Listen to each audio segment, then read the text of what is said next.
Oke. Assalamualaikum warahmatullahi wabarakatuh. Bismillah.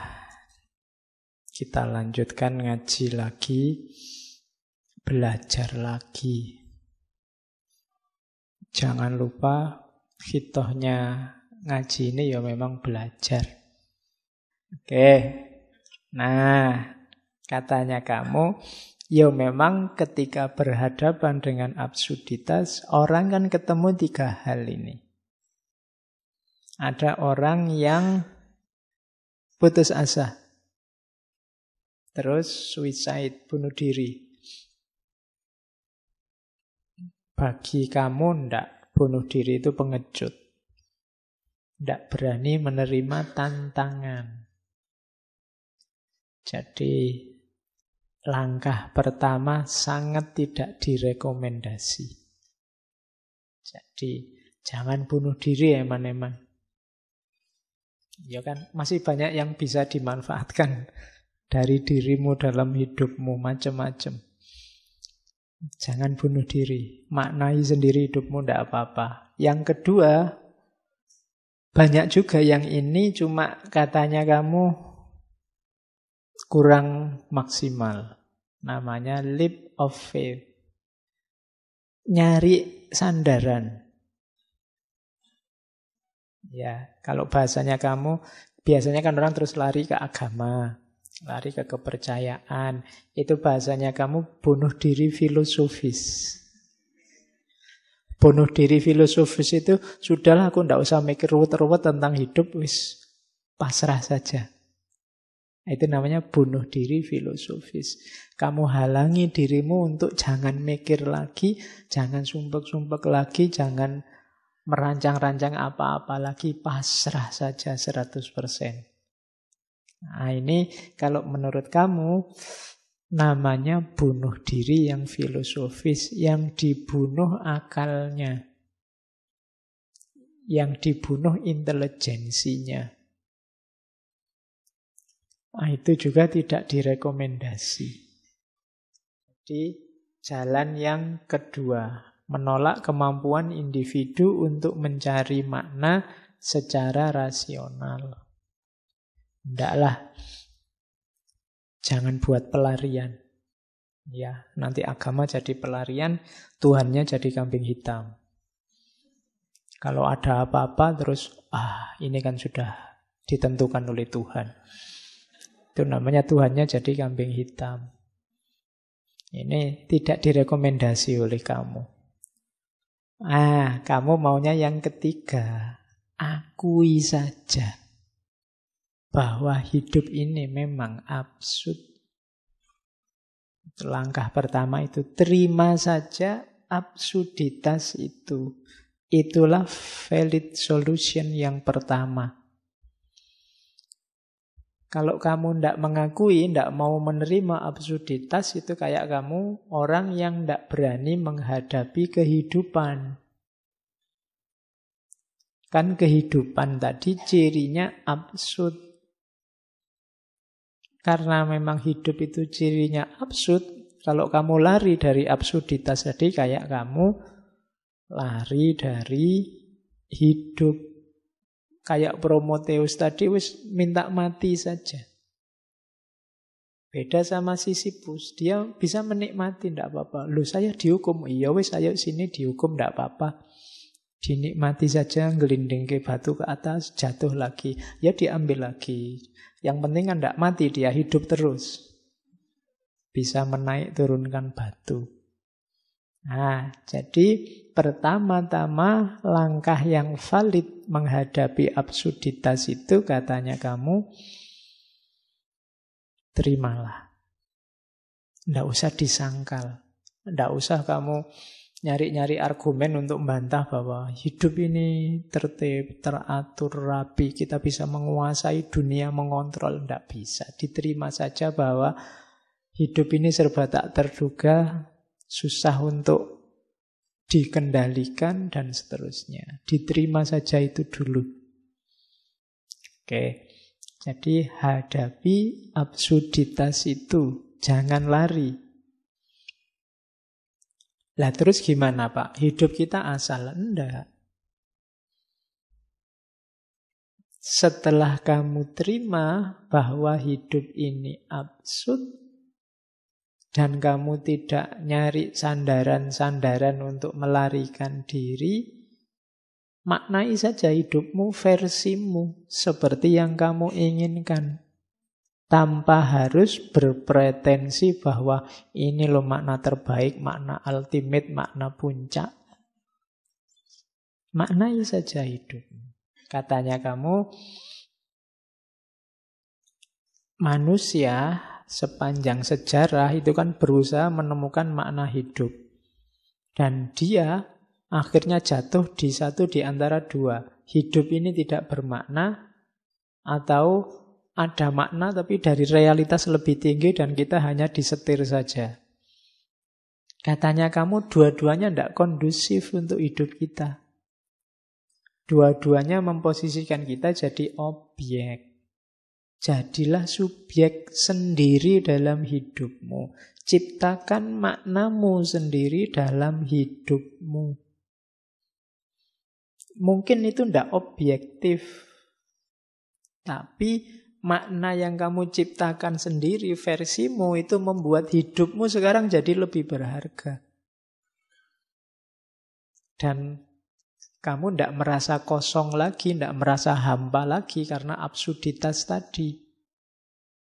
Tidak apa-apa, hidup ini absurd. Kalau hidup ini tidak karu-karuan, tak bikin makna versiku sendiri yang membuat hidup ini rasanya kayak karu-karuan. Rasanya kayak lurus, ada maknanya. Tapi makna versiku. Tanpa harus merasa makna ini final, makna ini puncak. Di sini bau eksistensialismenya kelihatan.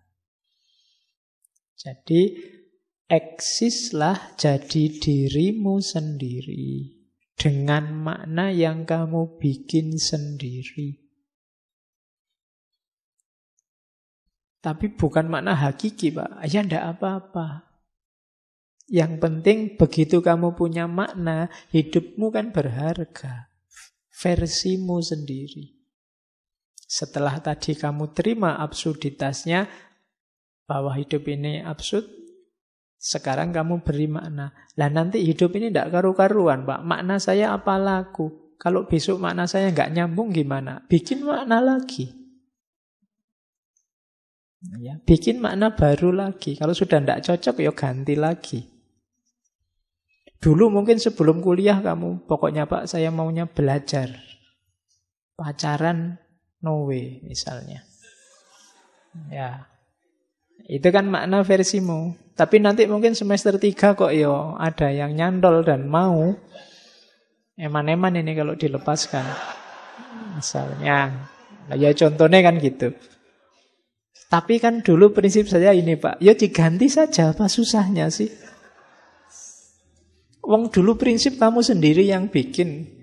Sekarang diganti yang baru kan juga tidak apa-apa. Wong situasinya memang berubah. Mungkin dulu kamu membayangkan wajahku gini mungkin tidak terlalu laku lah paling. Mungkin, ternyata laku juga misalnya. Ya diganti aja, wong dulu makna itu kamu yang bikin kan. Prinsip-prinsip itu kan kamu yang membangun. Begitu situasinya ganti, ya diganti saja. Kok dibikin repot? Kan banyak orang yang mati-matian. Tidak bisa pokoknya. Apapun yang terjadi saya tidak mau Pak pacaran. Ya kamu sumpek dewe. Energimu akhirnya habis untuk ngempet biar tidak pacaran tadi. Hari ini kita banyak yang begitu. Demi prinsip. Itu diketawain sama kamu, bukan saya loh ya. Ya. Jadi, ndak terima saja hidup yang absurd itu. Kalau ada temenmu kok ngeritik, alah dulu katanya ndak mau pacaran, sekarang sama aja pacaran. Loh hidup ini memang absurd. Iya. Jadi ndak bisa dijelaskan hitam putih gitu loh. Kamu kan bisa menjelaskan gitu. Jadi Dulu kamu punya prinsip itu karena bayanganmu tentang dunia ini, tentang realitas, tentang relasi itu seperti itu. Sekarang berubah situasinya. Jadi beri makna hidup versimu sendiri. Jadi tidak usah terlalu terikat, saya bilang tadi, terbelenggu oleh kebenaran yang kamu percayai, yang kamu bikin sendiri, sementara dia tidak nyambung dengan realitas. Jadi bikin makna versimu. Nah, itu ada quotes dari kamu, I continue to believe that this world has no ultimate meaning. Aku selalu percaya bahwa dunia ini tidak punya makna puncak, makna utama. But I know, tapi aku tahu bahwa something in it has a meaning. Ada sesuatu di dunia ini yang bermakna. Apa yang bermakna itu? And that is man, manusia. Because he is the only creature to insist on having one. Sebab manusia adalah satu-satunya makhluk yang bersikeras untuk punya makna. Iyalah, menurutku sih makna puncak itu tidak ada. Kecuali makna itu ada di manusia. Karena manusialah yang memberi makna-makna, yang membuat makna-makna. Ngaji ini penting apa enggak? Itu kan makna-makna. Perlu ndak ada minuman 2 semacam ini, itu kan makna-makna. Kadang-kadang diminum cuma 1. Kok selalu dikasih 2 misalnya. Tapi kan itu ada makna di sini, nggak sekedar matematika. Jadi yang punya makna-makna siapa? Manusia. Peristiwa ya sekedar peristiwa. Kitalah manusia yang menempelkan makna-makna. Jadi berarti apa? Makna itu adanya dalam diri manusia. Tidak di alam semesta. Jadi alam semesta ini puncaknya makna apa? Tidak ada. Karena yang nempeli makna-makna itu manusia. Ya sama tadi dulu kan waktu kita belajar filsafat bahasa semiotik itu kan, bahwa manusia itu makhluk yang bermain dengan tanda, dengan makna. Warnanya merah dimaknai berhenti, warnanya hijau dimaknai kualik ya. Merah berhenti, hijau jalan, ya bener. Ya kadang-kadang sambil ngantuk ngomongnya kebalik. Cuma nanti dalam konteks yang berbeda, merah dimaknai berani, ya kan? Sementara kuning dimaknai kematian misalnya, putih juga ada orang meninggal misalnya. Itu kan yang ngasih makna manusia. Barangnya sih cuma bendera warna putih, tapi kadang-kadang dimaknai ada orang meninggal. Kadang-kadang kalau di sirkuit balapan ya berarti ada tabrakan. Kalau kan selalu begitu. Kalau lagi perang itu maknanya menyerah kan gitu. Itu kalau kamu tidak cerdas urusan makna-makna, kamu bingung hidup di dunianya manusia. Kalau kamu maknai pokoknya putih itu artinya menyerah. Nanti ada orang meninggal, wah ada yang nyerah nih berarti. Ya maknanya beda. Jadi itulah manusia, serba bermain-main dengan simbol. Kamu yang gundul, kamu yang gondrong, kamu yang rambutnya cepak, itu kan pasti memaknai. Saya filosof ya Pak, ya rambutnya panjang lah Pak, gondrong. Atau gundul, atau itu kan makna-makna. Barangnya sih ya itu, situasinya ya itu, tapi manusia yang ngasih makna. Maka hidup ini memang absurd, terimalah itu. Tapi biar hidupmu berharga, maknailah versimu. Biar kamu eksis jadi dirimu. Itu maunya kamu. Terus, yang jelas jangan lari. Ini teorinya tentang illusion, act of illusion. Banyak orang yang melarikan diri dari absurditas. Tidak mau menghadapi. Biasanya larinya pada apa? Kepercayaan-kepercayaan. Lari pada makna-makna yang dipandang universal, yang dipertahankan mati-matian meskipun tidak cocok atau tidak nyambung. Pokoknya harus ini maknanya, karena ini sifatnya universal, itu lari namanya. Sampean punya pandangan kayak gitu itu loh, tidak cocok. Sekarang situasinya berubah, tidak. Pokoknya harus ini. Nah, itu namanya lari. Tidak berani menghadapi kenyataan. Dan kalau orang lari dari absurditas, katanya kamu berarti dia tidak akan sanggup menghadapinya. Lari itu bisa macam-macam, ke agama, ke filsafat, ke tradisi, ke budaya. Yang meskipun mungkin tidak relevan, tidak cocok dengan situasi, dipegangi mati-matian. Nah, itu namanya act of illusion. Illusion, bukan illusion ya, illusion. Pelarian. Banyak orang yang tidak sadar melarikan diri dari rumitnya hidup. Nyari nyaman dengan memegangi yang dia percaya, yang dia anggap benar, meskipun kalau mau jujur sudah tidak cocok lagi dengan kehidupan. Nah, itu kritiknya kamu. Nah, bebaslah.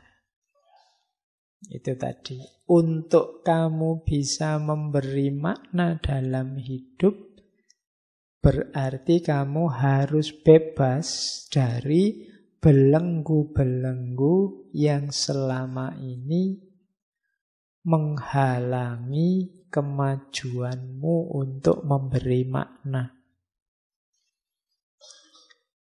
Bagaimana caranya, Pak, saya bisa memaknai hidup saya versiku sendiri? Syaratnya cuma satu, bebaslah. Freedom. Jadi freedom itu jalan paling pendek untuk orang bisa menerima absurditas. Nanti kamu memperkenalkan konsep acceptance without resignation. Menerima tanpa menyerah. Jadi menerima tanpa menyerah itu, iya, saya terima hidup ini absurd, tapi aku tidak akan menyerah menghadapi absurditas itu. Aku akan memberi makna. Aku akan merancang hidupku, memutuskan pilihan-pilihanku sendiri. Jadi, disitulah kuncinya kebebasan. Rahasianya bebas itu apa? Berarti orang melepaskan diri dari kungkungan absurditas hidup untuk memutuskan memberi makna sendiri terhadap hidupnya. Itulah freedom. Ya tinggal kamu cermati hidupmu, kira-kira yang sangat membelenggu apa? Yang tidak relevan, yang kamu anggap benar dalam hidupmu apa? Yang tidak cocok apa? Dievaluasi. Jadi kalau Pak sudahlah Pak, biar jalan saja. Wong memang hidup ini absurd, biarkan saja saya ikuti absurditas itu, berarti namanya menyerah. Tidak boleh. Absurditas terimalah, tapi jangan menyerah. Ya kayak kamu misalnya berkaca terus, oh ya saya terima Pak wajahku kayak gini, tapi aku tidak menyerah. Ya tidak menyerah itu maksudnya kalau aku mau berjuang berusaha nanti hasilnya juga. Nah, itu namanya acceptance without resignation. Jadi menerima tapi tidak nyerah. Ya saya terima Pak IP saya jelek, tapi saya tidak menyerah. Saya akan berusaha gimana caranya biar tidak DO misalnya. Nah, itu namanya acceptance without resignation. Atau kok seandainya DO, saya akan memaknai secara berbeda. Nah, loh iya, saya terima DO-ku tapi DO bukan segala-galanya misalnya. Loh iya, emangnya hidup ditentukan oleh IP ijazah kan tidak. Ya, yo nomor satu nasib. Oke, ya. Kalau pas nasibnya jelek terus, dimaknai saja sebagai tantangan. Kasih makna baru nanti. Oke.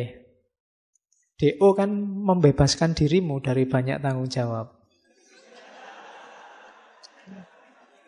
Loh iya kan? Cara membacanya begitu. Itu yang disebut pemaknaan. Jadi selama ini kamu dikejar-kejar, kamu tegang luar biasa. Wah ini sebentar lagi, sebentar lagi. Tapi begitu DO, alhamdulillah. Bebas aku sekarang, tidak mikir lagi. Wong ya sudah free. Nah, kan gitu. Itu namanya contoh pemaknaan. Jadi bebaskan dirimu dari banyak belenggu. Ada banyak topeng yang hari ini kamu pakai, setiap topeng membelenggu kepalamu. Nah, coba cek mana yang masih relevan, mana yang tidak.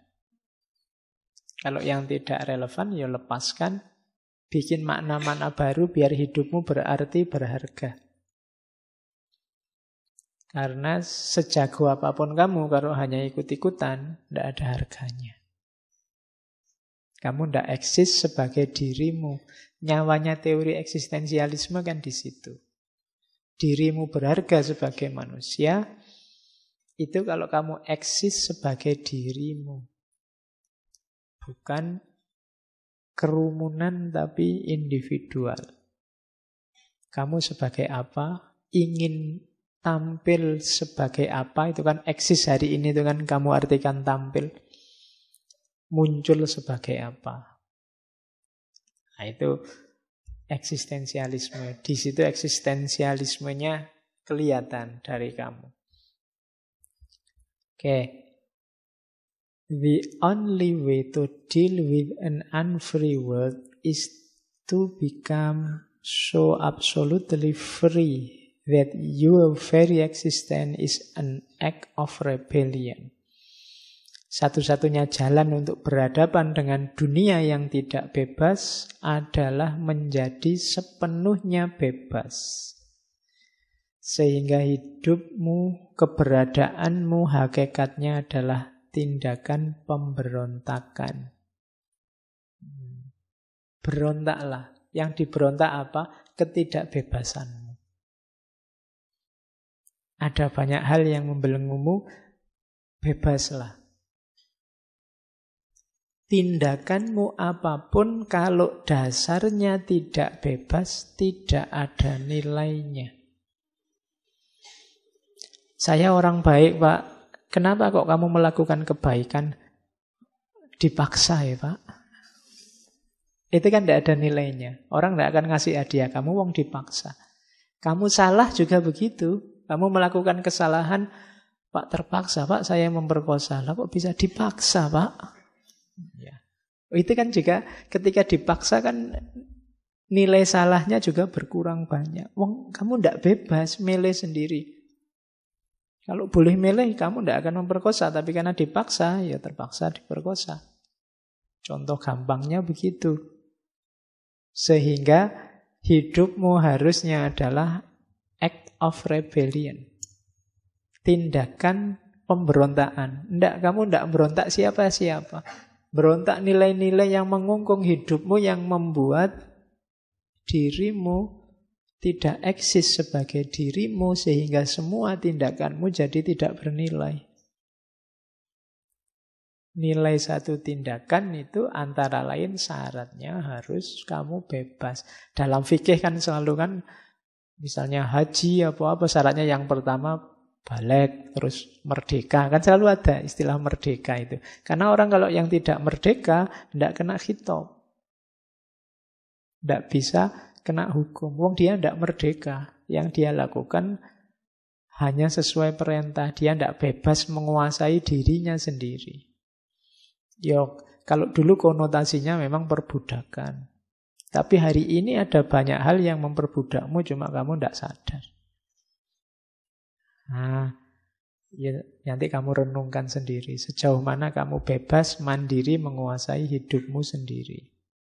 Kenapa sih harus bebas? Katanya, kamu freedom is nothing but a chance to be better. Kebebasan itu tidak lain adalah kesempatan untuk jadi lebih baik. Biasanya ketidakbebasan itu menginginkanmu ada dalam status quo. Harus seperti saat ini yang begini. Itu biasanya terus kamu dipagar-pagari sehingga tidak bebas. Padahal hidup kita ini kan harus selalu berkembang ke arah yang lebih baik, lebih baik. Kalau bahasa hadisnya, yaumuhu khairun min amsihi. Ketika tidak lebih baik, berarti kita macet, mandek di kebenaran hari ini. Yang mungkin sudah tidak relevan lagi di hari esok. Maka bebaskanlah dirimu biar kamu bisa jadi lebih baik dan lebih baik. Jadi berarti apa? Syaratnya untuk eksis, kemudian menghadapi absurditas itu adalah kebebasan dirimu. Tindakannya adalah tindakan pemberontakan. Oke, saya akhiri sekian. Kurang lebihnya mohon maaf. Wallahul muwaffiq, wallahu a'lam bissawab. Wassalamualaikum warahmatullahi wabarakatuh.